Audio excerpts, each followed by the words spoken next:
ప్రకాష్ గౌడ్ కూడా స్పీకర్కి నోటీసులు ఇవ్వబోతున్నారు. స్పీకర్ ఇప్పుడు ఢిల్లీ నుంచి రిటర్న్ వచ్చిన తర్వాత ప్రకాష్ గౌడ్ రాజేంద్ర నగర్ కాన్స్టిట్యున్సీకి సంబంధించి ఆయన కూడా నోటీసులు ఇచ్చే అవకాశం ఉంది. కృష్ణమోహన్ రెడ్డి గద్వాల్కి సంబంధించిన కృష్ణమోహన్ రెడ్డి ఆయన ప్రస్తుతానికైతే నేను పార్టీ మారలేదు, నేను ఇంకా బీఆర్ఎస్లోనే ఉన్నానని చెప్పి ఆయన చెప్పుకొస్తున్నాడు. ఇంకో పక్కన పటాన్చేరుకు సంబంధించి మైపాల్ రెడ్డి ఆయన కూడా స్పీకర్ డిసిషన్ కోసం ప్రస్తుతానికైతే వెయిట్ చేస్తున్నట్టు. సో ఈ 10 మంది ఎమ్మెల్యేలు అయితే ప్రస్తుతానికి లీగల్గా అడ్వైస్ తీసుకుంటున్నారు. 90 రోజుల్లో ఎలాంటి సమాధానం ఇవ్వాలన్న దానిపై వాళ్ళు లీగల్ అసిస్టెన్స్ తీసుకున్నట్టు తెలుస్తుంది. ఒక పక్కన మా పార్టీ వాళ్ళు మాకు చేయూతనివ్వట్లేదు, మమ్మల్ని కలుపుకొని ముందుకు తీసుకెళ్లట్లేదు బీఆర్ఎస్, అందుకే మమ్మల్ని ఒక సపరేట్ గ్రూప్గా పరిగణించాలి అని చెప్పేసి వాళ్ళు చెప్పే అవకాశం ఉంది. మరి దీన్ని స్పీకర్ కన్సిడర్ చేస్తారా లేదా అనేది ప్రస్తుతానికైతే ఉత్కంఠం కొంచెం నెలకొన్నట్టయితే మనకు చాలా క్లియర్గా తెలుస్తుంది. సో దీనిపై ఎలాంటి స్పందన ఉంటుంది రానున్న రోజులు అనేది ఒక్కసారి చూడాలి.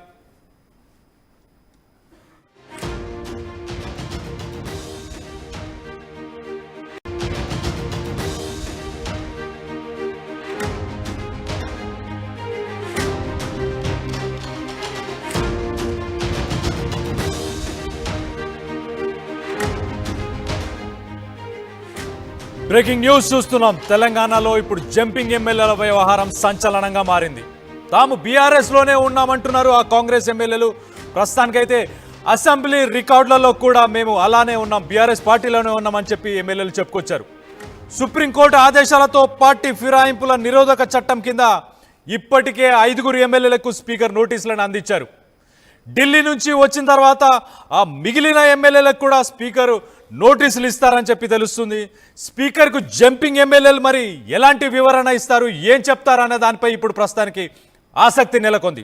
దీనికి సంబంధించి ఒక్కసారి మరిన్ని వివరాలు తెలుసుకుందాం. మా ప్రతినిధి మధు ఉన్నారు, మధుతో మాట్లాడి తెలుసుకునే ప్రయత్నం చేద్దాం. మధు, వీళ్ళు ఇచ్చిన కాల పరిమితి లోపల వాళ్ళు ఎలాంటి వివరణ ఇవ్వబోతున్నారు, ఏం చెప్పాలనుకుంటున్నారు స్పీకర్కి? Exactly already Krishnamohan Reddy respond అయ్యారు. నేను ఆల్రెడీ బీఆర్ఎస్ లోనే ఉన్నాను, అసెంబ్లీ రికార్డుల్లో కూడా అదే ఉంది అనేటువంటిది చెప్పే ప్రయత్నం చేస్తా ఉన్నారు. క్లారిటీ ఇచ్చారు. కేవలం ముఖ్యమంత్రిని అభివృద్ధి కోసం, నియోజకవర్గ నిధుల కోసం మాత్రమే కలిశాను, పార్టీలో జాయిన్ అవ్వలేదు, కాంగ్రెస్ పార్టీలో బీఆర్ఎస్ లోనే ఉన్నాను టెక్నికల్ గా అనేటువంటిది ఆయన ఒక వివరణ ఇచ్చారు. కానీ మిగతా ఎమ్మెల్యేలు ఇంకా 9 మంది ఉన్నారు. కృష్ణమోహన్ రెడ్డి గద్వాలకు వదిలేస్తే దానం నాగేందర్, కడియం శ్రీహరి, పోచారం శ్రీనివాస్ రెడ్డి, తర్వాత ఈ మిగతా మారిన ఎమ్మెల్యేలంతా కూడా వారు ఎలాంటి సమాధానం ఇస్తారు నోటీసులు అందుకున్న తర్వాత అనేటువంటిది కాస్త సస్పెన్స్ కొనసాగుతా ఉంది. మరి స్పీకర్ ఏమో సుప్రీంకోర్టు ఇచ్చినటువంటి తీర్పు ప్రకారం వీళ్ళందరికైతే నోటీసులు జారీ చేశారు, వివరణ ఇవ్వాల్సిందిగా పార్టీ మార్పుకు సంబంధించి. ఒక మండలం కృష్ణమోహన్ రెడ్డి మినహాయించి మిగతా 9 మంది ఏం చెప్పనున్నారు అనేటువంటిది సస్పెన్స్ కొనసాగుతుంది. ఈ మిగతా 9 మందిలో టెక్నికల్ గా చూస్తే దానం నాగేందర్ ఖైరతాబాద్ నియోజకవర్గం నుంచి బీఆర్ఎస్ పార్టీ ఎమ్మెల్యేగా గెలిచి, కారు గుర్తు పైన ఎమ్మెల్యేగా కొనసాగుతూనే పార్టీకి రాజీనామా చేయకుండానే సికింద్రాబాద్ ఎంపీగా కాంగ్రెస్ పార్టీ గుర్తుపైన పోటీ చేసినటువంటి, సో టెక్నికల్ గా ఆయన పైన ఖచ్చితంగా వేటు పడేటువంటి అవకాశం ఉంది, బలమైనటువంటి సాక్ష్యాలు ఉన్నాయి. తర్వాత కడియం శ్రీహరి, తర్వాత ఈయన స్టేషన్ గన్పూర్ నుంచి బీఆర్ఎస్ పార్టీ గుర్తుపైన ఎమ్మెల్యేగా గెలిచినటువంటి వ్యక్తి. ఆయన కూతురు కోసం కాంగ్రెస్ పార్టీని గెలిపించాల్సిందిగా పార్టీకి వ్యతిరేక కార్యక్రమాల కింద ఆయన ఫిరాయింపు చట్టాలకు వ్యతిరేకంగా ఆయన పనిచేశారు. సో ఆయన పైన వేటు పడేటువంటి అవకాశం ఉంది. తర్వాత పోచారం శ్రీనివాస్ రెడ్డి, బాన్సువాడ ఎమ్మెల్యే, మాజీ స్పీకర్ కూడా ఆయన. సో ఆయన పోచారం శ్రీనివాస్ రెడ్డి ప్రస్తుతం ప్రభుత్వ సలహాదారుడు హోదాలో క్యాబినెట్ ర్యాంకు ఆయన పొందుతా ఉన్నటువంటి సిచ్యువేషన్. ఆయన పైన కూడా టెక్నికల్ గా వేటు పడేటువంటి అవకాశం ఉంది. 3. తర్వాత తెల్లం వెంకట్రావు భద్రాచలం, ఆయన అధికారికంగానే కండువా కప్పుకున్నారు, అనౌన్స్మెంట్ చేశారు, వీడియో క్లిప్పింగ్స్ ఉన్నాయి. ఆయన మాట్లాడినటువంటి మాటలు, నేను కాంగ్రెస్ పార్టీలో జాయిన్ అయ్యాను అభివృద్ధి కోసం అనేటువంటిది. తర్వాత సిఎల్పి సమావేశాలలో హాజరయ్యారు. సో టెక్నికల్ గా ఏ రకంగా చూసుకున్నా వీరి 4 పైన ఖచ్చితంగా వేటు పడేటువంటి అవకాశం ఉంది. 4 స్థానాలు, 1 ఖైరతాబాద్, స్టేషన్ గన్పూర్, బాన్సువాడ, భద్రాచలం, ఈ 4 పైన ఖచ్చితంగా వేటు పడుతుంది అనేటువంటిది ఒక వాదన బీఆర్ఎస్ పార్టీ లీగల్ టీం చెప్పే ప్రయత్నం చేస్తా ఉంది. ఇది పక్కన పెడితే నోటీసులు అందుకున్న తర్వాత వీరి సమాధానం ఎట్లా ఉంటుంది? మరి అసెంబ్లీ రికార్డ్స్ ఏమో బీఆర్ఎస్ పార్టీ ఎమ్మెల్యేలుగానే గుర్తిస్తున్నారు వీళ్ళని.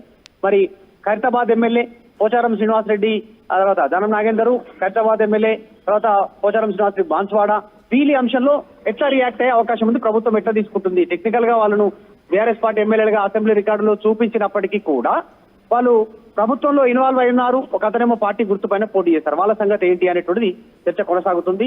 సో స్పీకర్ ఖచ్చితంగా వీరిపైన చర్య తీసుకోవాల్సినటువంటి తప్పని పరిస్థితి క్రియేట్ అయింది. ఇప్పుడు సుప్రీంకోర్టు తీర్పు తర్వాత కూడా చాలా స్పష్టంగా నోటీసులు ఎప్పుడు ఇస్తారో వారిపైన ఎప్పుడు చర్యలు తీసుకుంటారు, ఎప్పుడు వివరణ తీసుకుంటారు, త్వరగా నిర్ణయం తీసుకోవాలనేటువంటి సుప్రీంకోర్టు నిర్ణయం. కాబట్టి వీరందరి నిర్ణయం తీసుకునేటువంటి అవకాశం ఉంది. కృష్ణమోహన్ రెడ్డి గాని, చేవెళ్ల కాలే యాదయ్య గాని, ప్రకాష్ గౌడ్ రాజేంద్ర నగర్ గాని, పటాన్ చెరువు గూడెం మహిపాల్ రెడ్డి గాని, తర్వాత జగిత్యాల డాక్టర్ సంజయ్ గాని, ఇలా కొద్ది మంది పార్టీ మారినటువంటి వ్యక్తులు కాస్త టెక్నికల్ గా తప్పించుకునే అవకాశం ఉంది. అంటే ఉప ఎన్నికను తప్పించుకునే అవకాశం ఉంటుంది ఫ్యూచర్ లో. వీళ్ళపైన కఠినంగా సుప్రీంకోర్టు నిర్ణయాలను అమలు చేస్తే మాత్రం స్పీకర్ ఈ నలుగురు పైన నిర్ణయం తీసుకునే అవకాశం ఉంటుంది. దానం నాగేందర్, పోచారం శ్రీనివాస్ రెడ్డి, కడియం శ్రీహరి, తర్వాత తెల్లం వెంకట్రావు వీరిపైన. కాబట్టి ఈ చర్చ అయితే కొనసాగుతా ఉంది. ఇంకా ఇప్పటివరకు అయితే టెక్నికల్ గా ఎవరు రెస్పాండ్ అవ్వట్లేదు. చాలా మంది అయితే స్పీకర్ నుంచి నోటీసులు ఎవరెవరికి స్పష్టంగా వెళ్ళాయి, ఏం సమాధానాలు ఇవ్వనున్నటువంటి చర్చ కొనసాగుతుంది. ఢిల్లీలో ఉన్నారు స్పీకర్, కాన్ఫరెన్స్ కి వెళ్లారు. స్పీకర్ ఢిల్లీలో దేశవ్యాప్తంగా జరుగుతున్న స్పీకర్ కాన్ఫరెన్స్ జరుగుతా ఉంది, దానికి అటెండ్ అయ్యారు సెమినార్ కి. అది వచ్చిన తర్వాత ఆయన ఈ వివరణ సంతృప్తికరంగా ఉంటుందా, మరి ఎట్లా రియాక్ట్ అవుతారు అనేటువంటిది అయితే చర్చ కొనసాగుతుంది. ఒక బిగ్ సస్పెన్స్ ఉంది.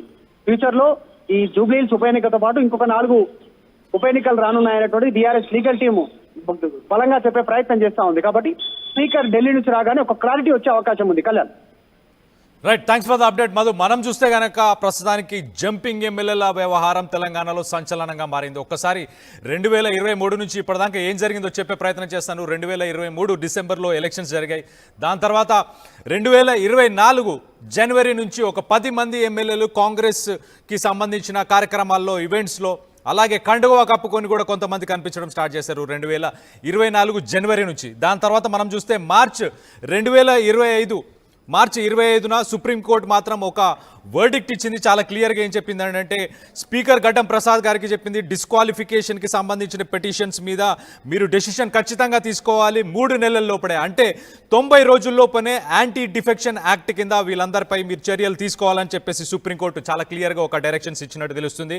మనం గతంలో చూస్తే కనుక ఈ 10 మంది ఎమ్మెల్యేలు, టీపీసీసీ ప్రెసిడెంట్ మహేష్ కుమార్ గౌడ్ కూడా వాళ్ళు మా పార్టీలోకి జాయిన్ అయ్యారు, చేరారు అన్నట్టు కూడా ఆయన కూడా స్టేట్మెంట్ ఇవ్వడం కానీ, అంతకుముందు మనం చూస్తే కనుక పబ్లిక్ అపియరెన్స్ అంటే కాంగ్రెస్కి సంబంధించిన ఏ ఈవెంట్స్ ఉన్నా ఆ ఈవెంట్స్లో కూడా పాల్గొన్నారు.